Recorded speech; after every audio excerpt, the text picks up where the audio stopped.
Welcome to the Pro Ticker Deep Dive.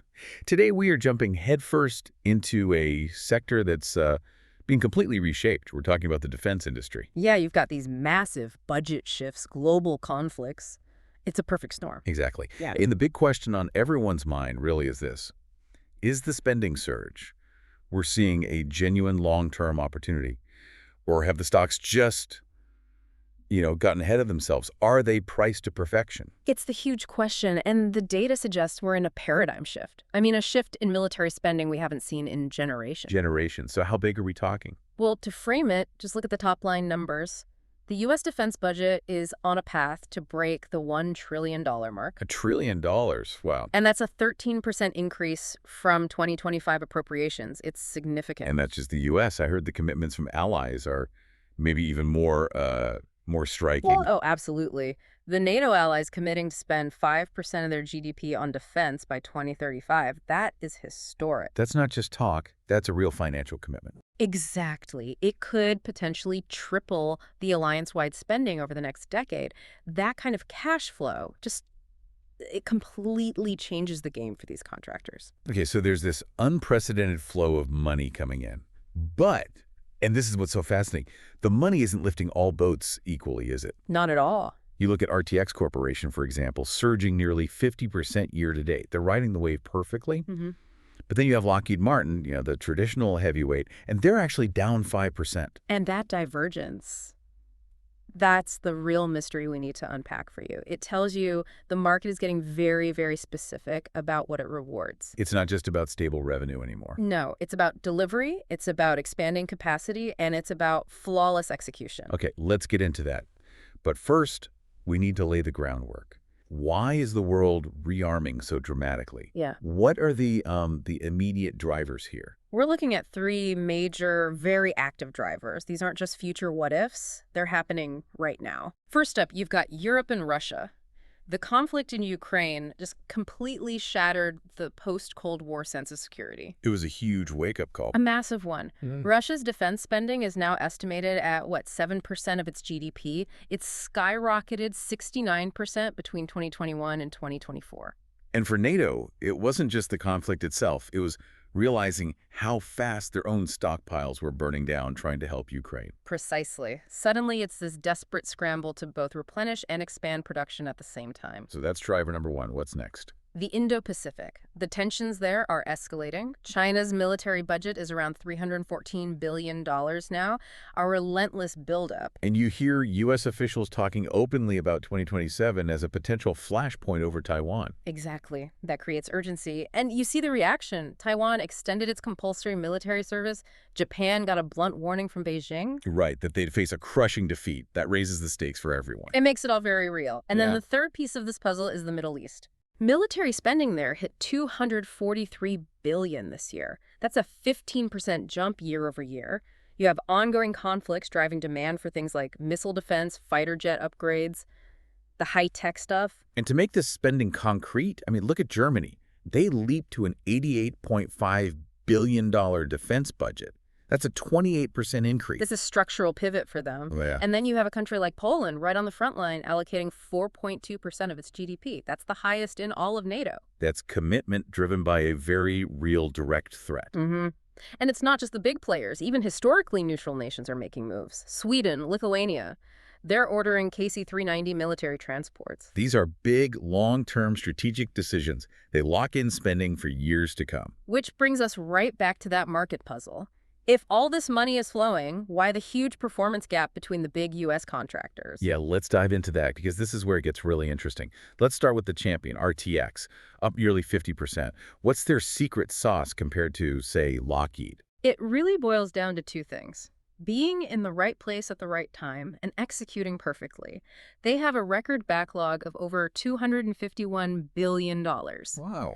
And $103 billion of that is defense-specific. They pulled in $37 billion in new orders in just Q3. And what are those orders for? That's the key. They dominate in high-demand consumables and critical parts. We're talking Patriot missile systems, all sorts of munitions, and their Pratt and Whitney engines, which are everywhere. So when they raised their guidance, the market instantly rewarded that momentum. Okay, that makes sense.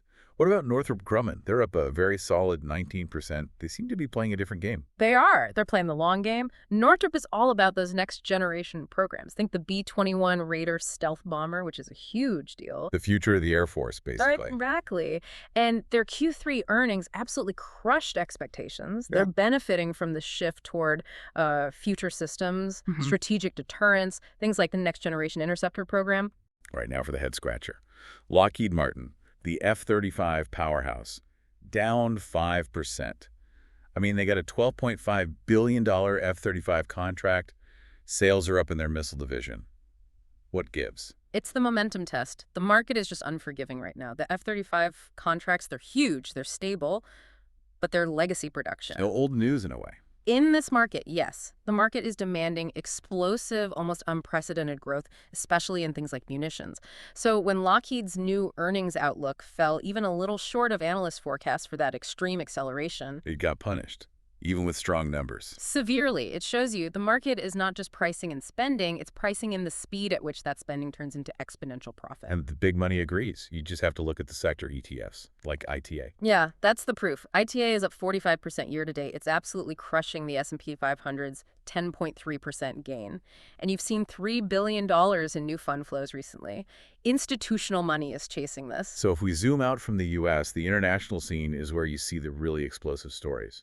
Oh, the returns are just incredible. It shows you how desperate militaries are for more capacity and fast. Turkey's Aselsan is up 196%. Wow. South Korea's Hanwha Aerospace up 239%. But the one everyone is talking about is Germany's Rheinmetall, a stunning 221% return. Those numbers sound like tech stocks, not heavy industry. What's the common thread there? One word: capacity. They are all aggressively, frantically scaling up production in the exact things that stockpiles ran out of. Like artillery shells. Exactly like artillery shells. Rheinmetall is the perfect example. In 2022, they made 70,000 155mm shells. This year, they're projecting 750,000, and they're targeting 1.5 million by 2027. That is an incredible ramp up. And that is what has captured the imagination of international investors, that physical scaling. We're also seeing a shift in what is being bought, right? It's not just jets and tanks anymore. Yeah. Software and AI are becoming central. Oh, absolutely. Look at Palantir Technologies, a $10 billion enterprise agreement with the U.S. Army, a £750 million military AI contract with the U.K. Software is now a critical, high-margin part of this whole picture. And the demand for missiles and munitions, as we touched on, it's off the charts. It really is. AeroVironment, they make advanced drones. Their sales are up 40% year over year. Their backlog jumped from $400 million to over $700 million. The Pentagon is telling suppliers, we need you to double, even quadruple missile production. All of this really reinforces what you might call the moat factor, doesn't it? It explains why new companies can't just jump in and start competing. Exactly. It can take a decade to get the clearances, build the supply chains, get the expertise.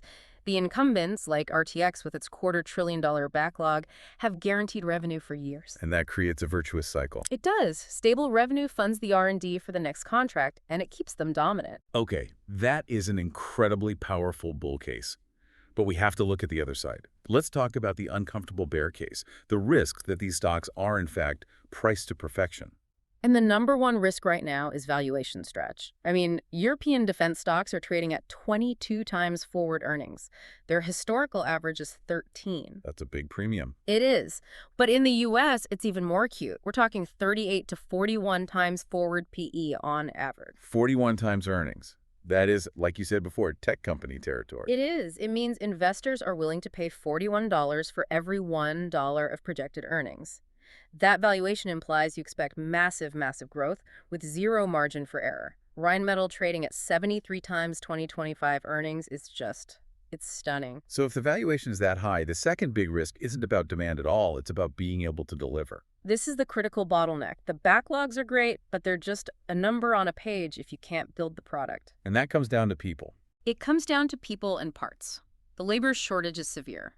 Our sources indicate Europe's defense sector needs more than 250,000 additional engineers and skilled technicians. That's a 25% increase over current levels. 250,000 people, just to meet demand. Just to meet demand. So these labor and supply chain issues are the things that could stop these backlogs from turning into the explosive earnings growth the market is demanding. And then, of course, there are always political and policy risks. Always. You had comments from Treasury Secretary Scott Bessent suggesting the government might ask defense firms to restrict share buybacks. And that's a big deal for investors. A huge deal. Buybacks have been a major way these companies return cash to shareholders.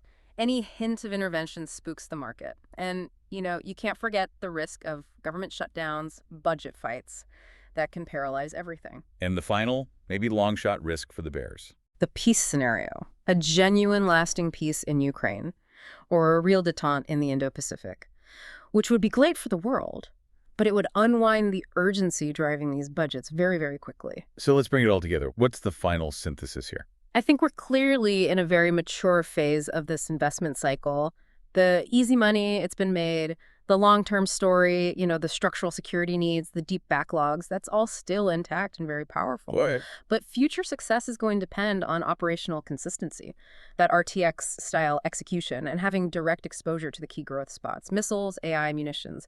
The tension is that the valuations are demanding perfection in a world that is full of constraints. Which leaves us with a final provocative thought for you to think about. Given those incredibly stretched valuations, the real question isn't whether defense spending will stay high. It will. The question is whether the capacity constraints, that need for 250,000 new skilled workers in Europe alone, will stop these companies from turning those massive backlogs into the explosive earnings growth the market is now demanding. See you all in the next Pro Ticker Deep Dive.